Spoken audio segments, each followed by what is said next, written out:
സംസ്ഥാന സർക്കാരിന്റെ സാമൂഹിക സുരക്ഷാ ക്ഷേമനിധി പെൻഷനുകൾ കാത്തിരിക്കുന്ന ഗുണഭോക്താക്കൾക്ക് വമ്പൻ സന്തോഷ വാർത്ത എത്തിയിരിക്കുകയാണ്.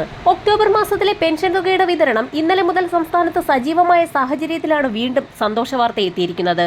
കേരള ജനതയെ വീണ്ടും ഹൃദയത്തോട് ചേർത്ത് പിടിച്ച് ഇടതുപക്ഷ സർക്കാർ രംഗത്തെത്തിയിരിക്കുകയാണ്.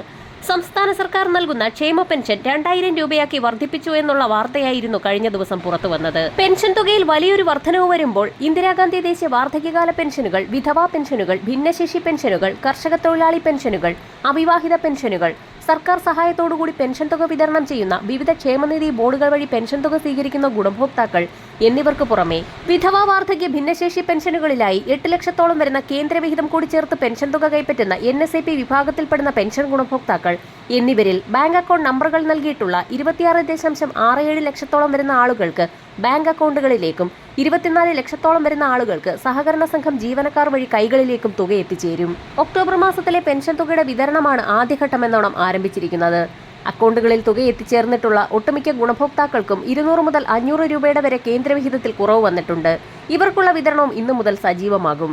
ഇതോടൊപ്പം തന്നെ കൈകളിലേക്കുള്ള വിതരണവും ആരംഭിച്ചിട്ടുണ്ട്. സേവനയുടെ സൈറ്റിൽ പെൻഷൻ വിതരണത്തിനായി കൈമാറിയതായി സ്റ്റാറ്റസ് കാണിച്ചിട്ടും തുക എത്തിച്ചേരാത്ത ഗുണഭോക്താക്കൾക്ക് ഇന്നു മുതൽ തുക എത്തിച്ചേരും. നവംബർ മാസം മുതൽ ഗുണഭോക്താക്കളെ കാത്തിരിക്കുന്നത് 2000 രൂപ വീതമുള്ള പെൻഷൻ തുകയുടെ വിതരണമാണ്. ഇതോടൊപ്പം തന്നെ ശേഷിക്കുന്ന ഒരു ഗഡു പെൻഷൻ കുടിശ്ശികയുടെ വിതരണം കൂടി നവംബർ മാസത്തിൽ ആരംഭിക്കുന്നു എന്നുള്ള സന്തോഷ വാർത്ത കൂടി എത്തിയിരിക്കുകയാണ്. ഇതിനുള്ള നടപടിക്രമങ്ങൾ സംസ്ഥാന ധനവകുപ്പിന്റെ ഭാഗത്തു നിന്നും ആരംഭിച്ചു. പ്രകടന പത്രികയിലെ വാഗ്ദാനമനുസരിച്ച് ക്ഷേമ പെൻഷൻ തുക 2500 ഉയർത്തുമെന്നുള്ളതാണ് ഏറ്റവും പുതിയ അറിയിപ്പ്. വരാൻ പോകുന്ന നിയമസഭാ തെരഞ്ഞെടുപ്പുകൾക്ക് മുന്നോടിയായി വീണ്ടും ഒരു പെൻഷൻ വർധന കൂടി ഉണ്ടായേക്കുമെന്നാണ് റിപ്പോർട്ടുകൾ സൂചിപ്പിക്കുന്നത്. പെൻഷൻ തുക വർദ്ധിപ്പിച്ചതോടുകൂടി ക്ഷേമ പെൻഷൻ വിതരണത്തിനായി 13,000 കോടി രൂപ സർക്കാർ പ്രതിവർഷം നീക്കിവെക്കുമെന്ന് മുഖ്യമന്ത്രി അറിയിച്ചു. സംസ്ഥാന സർക്കാർ ജീവനക്കാർ, അധ്യാപകർ, പെൻഷൻകാർ എന്നിവർക്ക് നൽകാനുള്ള DA, DR കുടിശ്ശിക 2 ഗഡു ഈ വർഷം അനുവദിച്ചിരുന്നു. ഈ വർഷം 1 ഗഡു കൂടി അനുവദിക്കും. നവംബറിൽ വിതരണം ചെയ്യുന്ന പെൻഷൻ, ശമ്പളം എന്നിവയ്ക്കൊപ്പം 4% കുടിശ്ശിക കൂടി വിതരണം ചെയ്യുമെന്നും മുഖ്യമന്ത്രി അറിയിച്ചു. കണക്ട് ടു വർക്ക് സ്കോളർഷിപ്പ് എന്ന പേരിൽ യുവജനങ്ങൾക്കായും സാമ്പത്തിക സഹായം പ്രഖ്യാപിച്ചിട്ടുണ്ട്.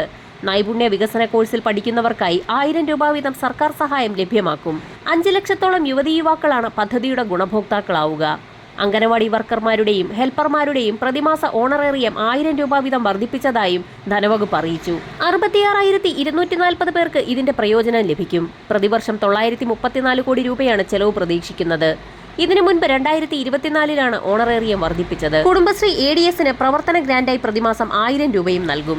ഇതിനു പുറമെ സാക്ഷരതാ പ്രേരക്മാരുടെ ഓണറേറിയം 1000 രൂപയാക്കി വർദ്ധിപ്പിച്ചു. പ്രതിവർഷം 5 ലക്ഷം രൂപയാണ് അധികമായി ചിലവാകുക. ഇതുവരെയുള്ള കുടിശ്ശിക മുഴുവനായും തീർക്കും. ആശാവർക്കർമാരുടെ പ്രതിമാസ ഓണറേറിയം 1000 രൂപ വർദ്ധിപ്പിച്ചു. 26,125 പേർക്ക് ഇതിന്റെ പ്രയോജനം ലഭിക്കും. ഇതിനു പുറമെ വിവിധ മേഖലകളിലേക്കുള്ള കുടിശ്ശിക തീർത്തുള്ള വിതരണം കൂടിയാണ് ധനവകുപ്പിന്റെ ഭാഗത്തു നിന്നും ആരംഭിക്കുന്നത്. കൂടുതൽ പ്രഖ്യാപനങ്ങൾ ഉടൻ തന്നെ ഉണ്ടായേക്കും. വരും മണിക്കൂറുകളിലെ സർക്കാർ അറിയിപ്പുകൾക്കായി ചാനൽ സബ്സ്ക്രൈബ് ചെയ്യാൻ മറക്കാതിരിക്കുക.